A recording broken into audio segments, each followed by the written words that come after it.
आप देख लो, जीवन भर कंस के राज्य में रहकर कंस के लिए माला गूंथते थे सुदामा माली। एक बार भगवान को माला का श्रृंगार किया तो अक्षुण्ण लक्ष्मी भगवान ने उनको कुल परंपरागत ऐश्वर्य बढ़ता रहे, इंद्रियों की अखंड सामर्थ्य। और भगवान ने सबसे बड़ी बात कही, मेरी अविरल प्रेम लक्षणा भक्ति और मेरे भक्तों में अनुराग, ये मैं तुम्हें प्रदान करूं। जिंदगी भर कंस के पोशाक सिलता रहा, एक बार भगवान के कपड़े सही नाप करके काट करके सिल करके भगवान को पहना दिया। भगवान ने क्या वरदान दिया आपने देखा, कुबड़ी 3 जगह से टेढ़ी। एक बार चंदन भगवान को लगाया तो सर्वांग सुंदरी बना दिया। आप रोज चंदन प्रसाद अपने लगाते हैं प्रभु का, आप रोज चंदन घिसते हैं प्रभु के लिए, आप रोज चंदन की पत्रावली करते हैं, आप प्रभु को प्रसाद पवा के प्रसाद पाते हैं, प्रभु को पोशाक पहनाते हैं, प्रभु को शयन कराते हैं। आपकी सदगति में कोई संशय, विचार करके देखिए। यदि आपको अब भी लगता है कि हमें कोई साधना, तो मतलब बुद्धि मारी गई है और कुछ नहीं। भजन का मतलब जानते हो क्या होता है? उठते बैठते चलते फिरते खाते पीते हर समय इष्टाकार वृत्ति रहना। तो हो आप किसके? श्री जी के। कर क्या रहे हो? श्री जी की सेवा। किसके लिए कर रहे हो? भगवत प्राप्ति के। हो गई। बीच में जो असाधन है उनको मत करो।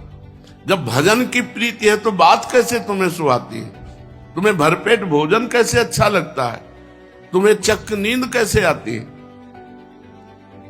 ये नहीं खान पान ते भावे है, नहीं कोमल वसन सुहावे है, सब विषय लगे ते खारा है, हरि आशिक का मग न्यारा है। सिद्धांत से चलो।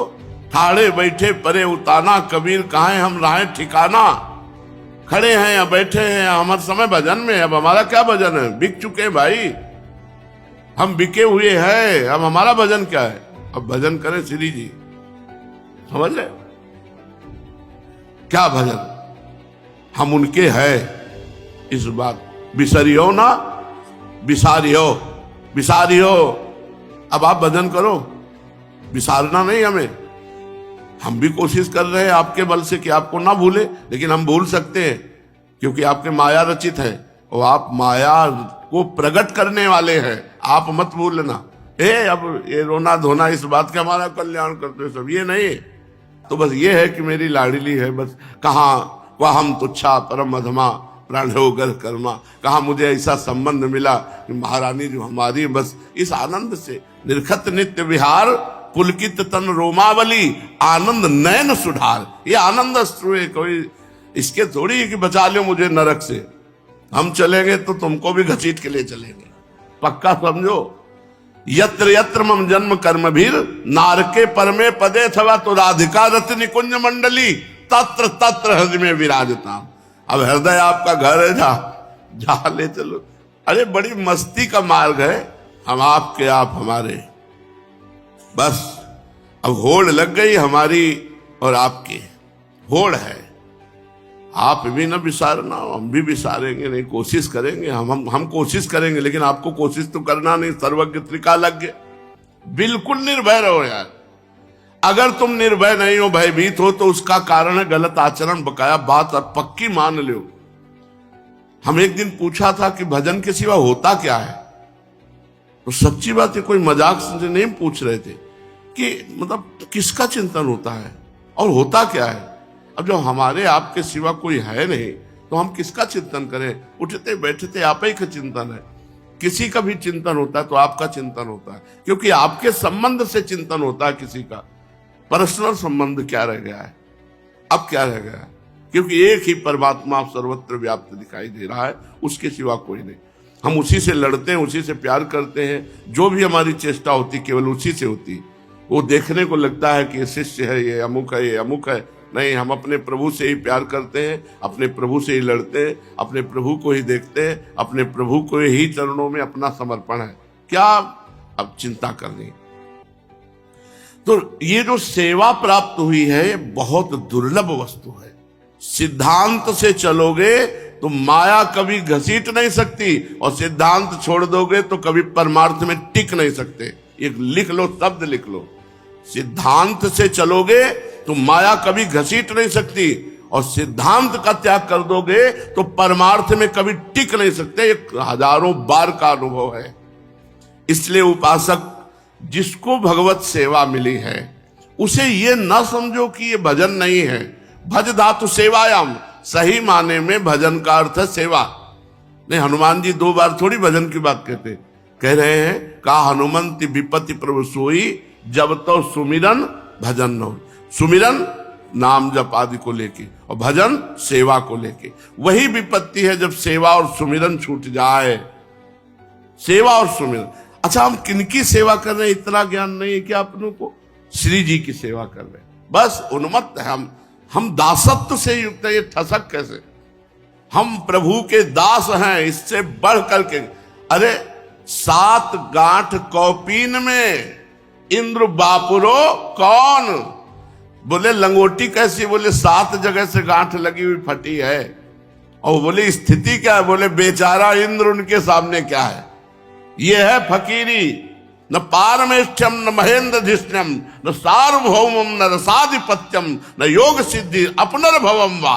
ये है भगवान का दासत्व कि न परमेष्ठी पद, न चक्रवर्ती सम्राट पद, न देवराज इंद्र पद, न योग की सिद्धियां, न मोक्ष पद, ये उसकी समानता नहीं कर सकते जिसके हृदय में भगवत दासत्व आ जाता है।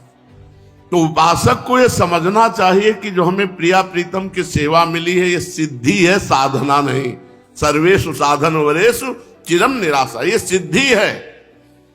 तो श्रीपाद कह रहे त्यक्त्वा धर्मम चार्थ कामौ विमुक्ति मैसीम भक्तिम वात तत्साधनानि।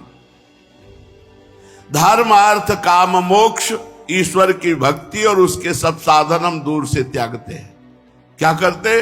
बोले 8 पहर श्री जी की दासता स्वीकार करते हैं, सेवकाई स्वीकार करते हैं।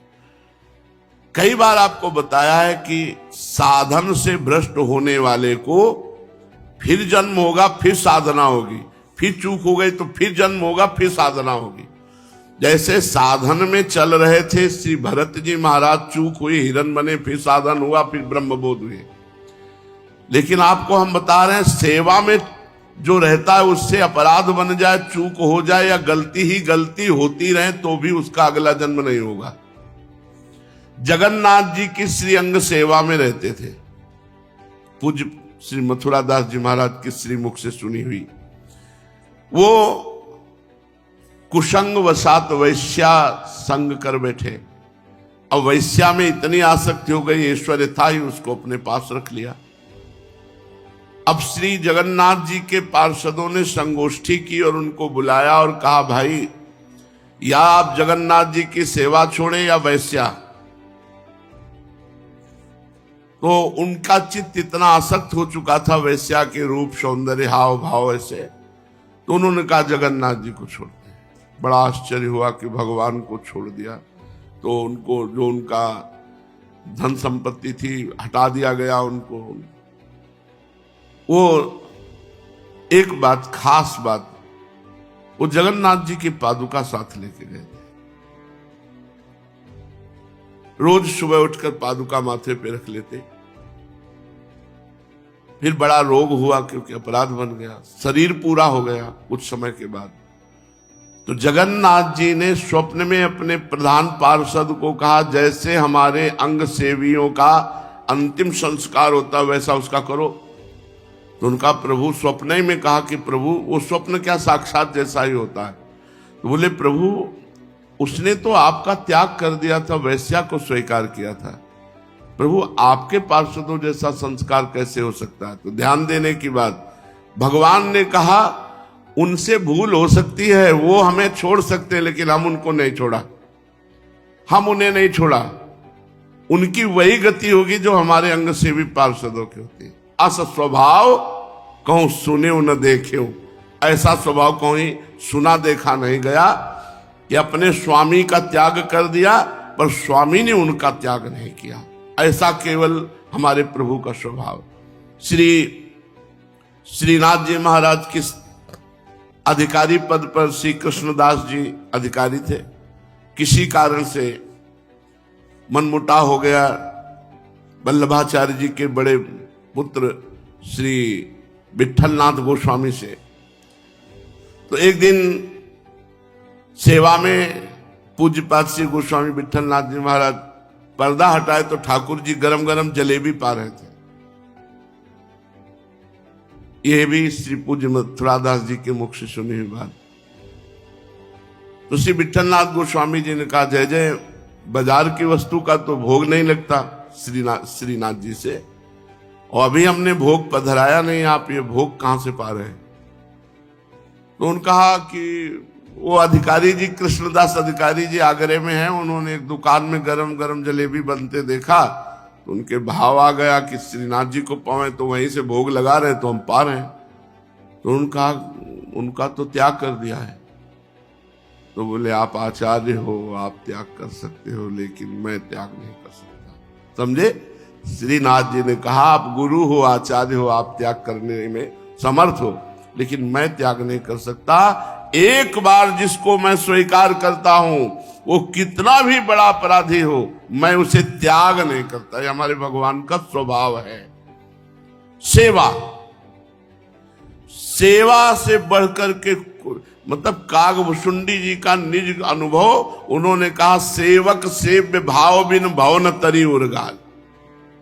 अगर आपका प्रभु के प्रति सेवक भाव नहीं बना तो बात नहीं बनेगी। बड़ा सौभाग्य, जब श्री महल की टहल का सौभाग्य रसिक महापुरुषों से मिला, तब समझ में आया कि अरे सब साधनों का फल सेवा है, श्री जी की सेवा है। तो श्री राधा कृष्णो सेवितुम केपि धन्या, बोले धन्य है जो प्रिया प्रीतम की सेवा। त्रिपुरदास जी, हर वर्ष त्रिपुरदास जी ठाकुर जी को बहुत सुंदर वस्त्र रत्न जटित पहुंचाते थे और संत सेवा करते थे। तो उस समय अन्य धर्मावलंबी बादशाह था, उस काजी जन चिढ़ करके बोले कि ये आपकी खजाने से जरूर बेईमानी करते हैं, क्योंकि इतना वैभव संतों को रोज पवाना, भेंट देना और सब, तो भगवान की लीला ही समझो। बादशाह की बुद्धि पलट गई और उन्होंने आदेश कर दिया कि पूरा जब्त कर लिया जाए सब संपत्ति। अब पूरी फौज आई, एक एक बर्तन तक उठा ले गए, कुछ नहीं रखा घर में, सब खत्म, सब खत्म। अब जो राजकीय विभाग में था वो जब्त, जो घर में था वो जब्त, जो जमीन थी सब जब्त कर लिया गया। अब राज आदेश, एक बर्तन तक नहीं रखा। सोचो कितना कष्ट हुआ होगा। रोज संत सेवा करते थे, भगवंत सेवा करते थे, वैभव था, सब जब्त। सब दिन होत न एक समान। इसीलिए सुख में फूलो मत और दुख में भूलो मत, तो दुख तुम्हारे ऊपर हावी नहीं होगा। जैसे तैसे कर। जब सर्दी का समय आया तब याद आया कि श्रीनाथ जी को तो दगला भेजते थे, पोशाक भेजते थे, अब क्या करें। बहुत पीड़ा मन में हुई, बहुत पीड़ा। और गोस्वामी जी के पार्षद जन आया करते थे लेने, तो और एक दो जगह जो सेवाएं थी, जब लेने आए उनको पता चला तो वो त्रिपुरदास जी के यहाँ इसलिए नहीं गए कि उनको संकोच होगा, पता है कि कुछ है नहीं उनके पास, राज आज्ञा से सब जब्त कर लिया गया है। त्रिपुरदास जी महाराज भगवान की याद में बहुत रोए कि प्रभु हर वर्ष सेवा जाती थी, इस वर्ष सेवा नहीं, मेरा जीवन धिक्कार है। पूरे घर में फिर खोजा कि कुछ वस्तु, तो एक दावात रखी थी। वो अब बड़े घरों लिखा पढ़ी के लिए सरकारी, वो दावात 1 रुपए की बिकी। उस समय 1 रुपए का एक थान खरीद कर लाए, मार्किन का, मोटी माल, और लाल रंग से रंगा, मानो रो रो कर प्रभु से ही कह रहे हो कि प्रभु बस हृदय का अनुराग ही आपको भेज रहा हूं, और तो हमारे पास क्या है। और बहुत संकुचित हो करके जो गोसाई जी के पार्षद आए हुए थे, उनके पास जाके कहा कि अब सामर्थ्य तो कुछ रह नहीं गई, और ये वस्त्र श्रीनाथ जी के लायक नहीं, पर भेजता हूं, इसलिए कैसी व्यवस्था जैसी बनी। अब आप उचित समझें तो इसको ले जाए, कम से कम पोशाक के नीचे बिछा देना और इसके ऊपर पोशाक रख देना। तो उनके आंसू चल रहे थे बड़ी दैन्यता से। तो गोसाई जी के पास का अवश्य अवश्य इतनी सेवा में तो आ ही जाएगा, क्योंकि ये श्रीअंग लायक तो बिल्कुल नहीं है और ऐसे पहनाया भी नहीं जा सकता कि ठाकुर जी को मार्किन पहना दी जाए। और वैभव की कोई कमी थोड़ी ठाकुर जी के, पर ये पोशाक के नीचे बिछाने के काम में आ जाए। बिछा के इसके ऊपर पोशाक रख दिए, बोले इतना ही सौभाग्य काफी। वो ले गए। श्री श्रीनाथ जी महाराज सर्वांतर्यामी प्रभु कांपने लगे। तो श्री विठलनाथ जी गोस्वामी ने जय जय सर्दी लग रही, बोले बहुत जोर की, बड़ी बड़ी गर्म पोशाक निकाली, पहनाया, फिर भी कांप रहे। रजाइयां ओढ़ाई, बहुत सुंदर रजाई होती है, कभी आई थी श्रीनाथ जी की प्रसादी रजाई। बड़ी कृपा है महारानी जी की, भारत के माने हुए जितने भी भगवत धाम है, भगवत स्वरूप है, सबकी प्रसादी कृपया वृंदावनेश्वरी यहाँ भेजती रहती है। कैसे अब बताएं आपको, विश्व के जितने भी माने हुए भगवत स्थान है, ऐसा कोई स्थान नहीं जहाँ की प्रसादी लाए। बद्री नारायण, केदारनाथ और वैष्णो देवी, विंध्येश्वरी और अपने 12 ज्योतिर्लिंग, सब जगह का प्रसाद, सब जगह के भगवत, मीरा जी के सब जगह का भगवत प्रसाद। तो अभी कुछ ही समय पहले श्रीनाथ जी की रजाई आई थी, अहो भाग्य। श्रीनाथ जी को रजाई उड़ाई, श्रीनाथ जी फीकर बहुत सर। उनका जय जय अब तो समझ में नहीं आ रहा, अब समझ में नहीं आ रहा, क्योंकि इतनी गरम गरम पोशाक और रजाई आपने कभी ऐसा नहीं किया। बोले मुझे बहुत सर्दी लग रही है, बहुत सर्दी लग रही। तो उनका किसी भक्त का कोई वस्त्र ऐसा तो नहीं है जो प्रयोग में न लाया गया हो और ये लीला कर रहे हो। रजिस्टर लाओ, जो रजिस्टर सेवा कर। बोले त्रिपुरदास, और रजिस्टर में नहीं चढ़ाया गया था क्योंकि पहनाना नहीं है। तो बोले त्रिपुरदास जी का। तो सेवक ने कहा जय जय, आप तो जानते हैं राज आज्ञा से सब उनका जब्त हो गया। तो उन्होंने एक मार्किन भेजी है लाल रंग से रंग करके, और वो अरे बोले जल्दी पोशाक सिलो उसकी, इसीलिए इनको सर्दी। और मार्किन की पोशाक, बोले हाँ। बोले जय जय आपकी लीला। अच्छी अच्छी गर्म पोशाक, रजाई से सर्दी ले गई, जब मार्किन धारण की बहुत सस्ती आती है। तो हमारे प्रभु का स्वभाव ऐसा है। सेवा, हमारी महारानी जी कहती है राई के सम भजन को मानत मेरु सम। भजन का तात्पर्य माला चलाना से नहीं है, भजन का तात्पर्य सेवा से है। एक राई भर सेवा, राई बहुत छोटा, श्री जी मानती सुमेरु के समान, ये बहुत हमारी सेवा कर दी। इसलिए अहो भाग्य जिनको श्री लाडली लाल की सेवा मिली है। श्रीपाद करे धर्म अर्थ काम मोक्ष, ईश्वर की भक्ति, भगवत प्राप्ति की साधनाएं, इन सबको हम नमस्कार करते हैं। बस केवल एकमात्र श्री राधा कृष्ण की सेवा, वृंदावन की रज रसिकों का संग।